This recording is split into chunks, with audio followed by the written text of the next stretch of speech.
کہ حکیم لقمان علیہ الرحمہ نے اپنے بیٹے کو نصیحت کی کہ جب بھی کوئی مصیبت پہنچے تو اسے اپنے لیے بہتر جان کہ میرے لیے اس میں بھلائی ہے، اسی میں بہتری ہے۔ تو بیٹا کہتا ہے کہ والد صاحب میں نے آپ کی یہ بات تو سن لی ہے اور سمجھ بھی لی ہے، لیکن اس پر ابھی میرا یقین پختہ نہیں ہوا۔ یعنی مصیبت میں بھلائی کیسے ہو سکتی ہے، مصیبت میں بہتری کیسے ہو سکتی ہے؟ بیٹے کے یقین میں پختگی پیدا کرنے کے لیے دونوں باپ بیٹا اس حوالے سے وقت کے نبی سے رہنمائی حاصل کرنے کے لیے طویل سفر پر روانہ ہوتے ہیں۔ کئی دن رات سفر جاری رکھا، راستے میں ایک ویران جنگل میں داخل ہو گئے۔ شدید گرمی تھی، کھانا پانی بھی راستے میں ختم ہو گیا، خچر بھی تھک چکے تھے اور پیاس کی شدت سے ہانپنے لگے۔ تو دونوں باپ بیٹا خچروں سے نیچے اتر آئے اور پیدل ہی چلنے لگے۔ اب اچانک بہت دور ایک سایہ اور دھواں سا نظر آیا، تو حضرت حکیم لقمان علیہ الرحمہ نے گمان کیا کہ وہاں شاید کوئی آبادی ہے، تو اسی طرف چلنے لگے۔ راستے میں بیٹے کو ٹھوکر لگی اور اس کے پاؤں میں ایک ہڈی اس طرح گھسی کہ پاؤں کے تلوے سے پار ہو کر ظاہر قدم تک نکل آئی۔ اب حضرت حکیم لقمان علیہ الرحمہ کا بیٹا درد کی شدت سے بے ہوش ہو کر زمین پر گر پڑا۔ آپ نے بیٹے کو سینے سے چمٹا لیا اور پھر اپنے دانتوں سے ہڈی نکالنے لگے، اور پھر کافی مشقت کے بعد بالآخر وہ ہڈی نکل گئی۔ اب حکیم لقمان علیہ الرحمہ کا بیٹا شدید تکلیف میں اپنے والد سے عرض کرتا ہے کہ آپ نے تو فرمایا تھا کہ ہر مصیبت میں بھلائی ہے، ہر مصیبت میں بہتری ہے، لیکن ابو جی آپ دیکھیے کہ میرے درد کی شدت کو دیکھ کر آپ کی آنکھوں میں بھی آنسو آ گئے ہیں۔ ہمارے کھانے پینے کی تمام اشیاء ختم ہو چکی ہیں۔ اس ویران جنگل میں بھوکے پیاسے اسی زخمی حالت میں اگر ہم رہے تو ہماری تو یہاں موت واقع ہو جائے گی۔ اب آپ بتائیے کہ اس مصیبت میں کون سی بھلائی ہے، اس میں کون سی بہتری ہے؟ آپ فرماتے ہیں کہ ہر مصیبت میں بہتری ہے۔ حضرت حکیم لقمان علیہ الرحمہ نے ارشاد فرمایا، بیٹے اس مصیبت میں بھی تمہارے لیے کوئی بہتری ہے۔ ہو سکتا ہے کہ اس چھوٹی مصیبت میں تجھے مبتلا کر کے تجھ سے کوئی بڑی مصیبت دور کر دی گئی ہو۔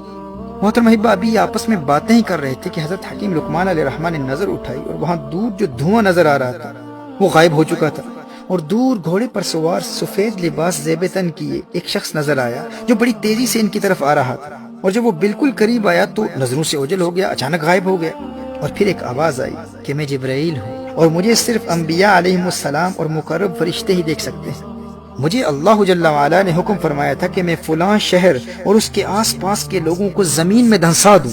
مجھے خبر دی گئی تھی کہ تم باپ بیٹا اسی شہر کی طرف آ رہے ہو۔ اللہ جل وعلا نے تمہیں اس شہر میں داخل ہونے سے روکنے کے لیے آپ کے بیٹے کو آزمائش میں مبتلا کیا اور اس کے پاؤں میں ہڈی چبھ گئی، اور اس چھوٹی مصیبت کے ذریعے اس شہر والوں کے ساتھ ہلاک ہونے کی بڑی مصیبت سے اللہ جل وعلا نے تمہیں بچا لیا ہے۔ اللہ اکبر۔ محترم احبہ، پھر حضرت جبریل امین علیہ السلام نے اپنا نورانی ہاتھ اس لڑکے کے پاؤں اور برتنوں پر پھیرا، پاؤں بالکل ٹھیک ہو گیا اور برتن پانی اور کھانے سے بھر گئے، اور پھر دونوں باپ بیٹے کو سواریوں کے ساتھ اٹھایا اور چند ہی لمحوں میں واپس ان کے گھر پہنچا دیا۔ میرے دوستو یاد رکھنا، جب بھی کسی مصیبت میں مبتلا ہو تو ہمارا رویہ یہ ہونا چاہیے کہ یہ مصیبت کسی بڑی مصیبت کو ٹالنے کے لیے آئی ہے، اور اس مصیبت میں ہمارے لیے کوئی بہتری ہے، کیونکہ کچھ مصیبتیں آتی اسی لیے ہیں کہ ہمیں کسی بڑی مصیبت سے بچائیں۔ وہ مصیبت دراصل چھوٹی مصیبت ہوتی ہے، لیکن جس بڑی مصیبت کو دور کرنے کے لیے آتی ہے، اب چونکہ وہ بڑی مصیبت ہمیں نظر نہیں آتی، اس لیے ہم اس چھوٹی مصیبت کو بڑی مصیبت سمجھتے ہیں، اور پھر ہم گلے شکوے کرنا شروع کر دیتے ہیں کہ بھائی یہ تکلیف کیوں آئی، یہ پریشانی کیوں آئی، یہ مصیبتیں میرے لیے کیوں ہیں، یہ تکلیفیں میرے لیے کیوں ہیں، آخر میں نے کون سا گناہ کیا ہے؟ محترم احبہ، اگر ہم صبر کرتے تو اس کے دو فوائد حاصل ہوتے۔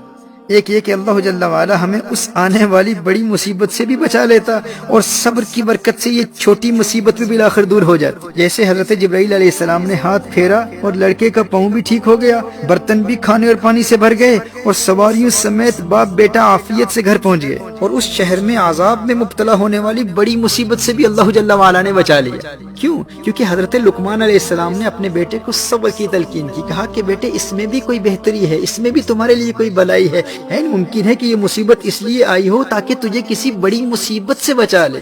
محترم احبہ، نبی کریم صلی اللہ علیہ وآلہ وسلم کا فرمان علی شان ہے، اللہ جل وعلا کے فضل و احسان کا تقاضا یہ ہے کہ تم بیماری میں اس کے شکوے نہ کرو اور مصیبت کو پوشیدہ رکھو، مصیبت کو چھپا کر رکھو۔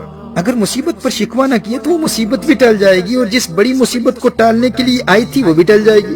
ایک روایت میں آتا ہے کہ اللہ جل وعلا انسان کو ایک چھوٹی تکلیف دیتا ہے، لیکن بندہ جب اس چھوٹی تکلیف پر شکوہ کرتا ہے تو اللہ جل وعلا اس شکوے کی وجہ سے اس بندے کو بڑی تکلیف میں مبتلا کر دیتا ہے۔ یعنی پہلے وہ تکلیف چھوٹی تھی، لیکن اس نے شکوہ کیا، اس نے گلہ کیا، تو اللہ جل وعلا نے اس شکوے اور گلے کی وجہ سے ایک بڑی مصیبت میں مبتلا کر دیا۔ دین کی بات پھیلانا صدقہ جاریہ ہے۔ ثواب کی نیت سے ویڈیو کو شیئر ضرور کیجیے۔ جزاک اللہ۔